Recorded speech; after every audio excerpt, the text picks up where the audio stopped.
Before the Second World War, Wincenty Witos was the most popular peasant politician. Some even called him the Peasant King.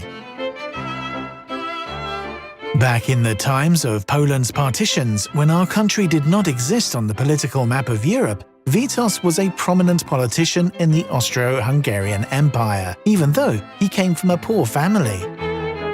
He knew how to make an impression in Vienna's high society, though he dressed like a peasant and liked to flaunt that. Even as Prime Minister, he did not wear a tie and tucked his pants into his boots, as if to show he was about to do farm work. He represented the large rural community which in pre-war Poland constituted over 70% of the country's population.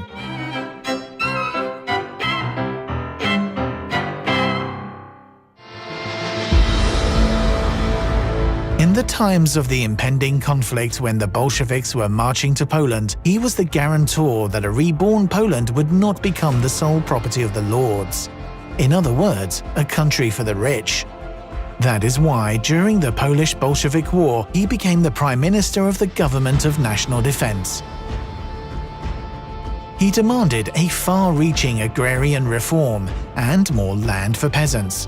But the army needed recruits, so he bent over backwards at rallies in an effort to convince small farmers that fighting for the new Poland was really worth it. And indeed, these recruits eventually went on to save Poland. At one point, the fate of the entire state lay in his hands. Following tirades against Józef Piłsudski as the commander-in-chief of the army, Piłsudski tendered his resignation to Witos. Despite the pressure, the peasant leader won with a royal flush. He did not accept his dismissal.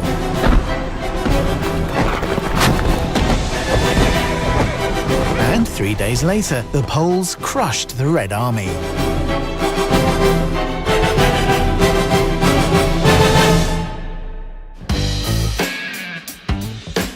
For over 12 years, he was one of the main players in Parliament and was able to cooperate with both the left and the right.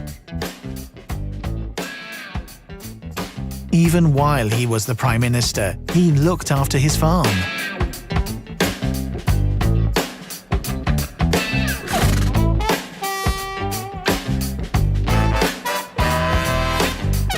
The second time Witos became Prime Minister, he held office for 7 months. The third time, only for 6 days. As Prime Minister, he could not boast major successes. His successive governments held office in times of deep social unrest and constant political haggle. His third cabinet, for instance, was overthrown by the May coup in 1926. And later, following a political trial, Witos himself was sentenced for attempting a coup. As a result, Witos emigrated to Czechoslovakia for several years.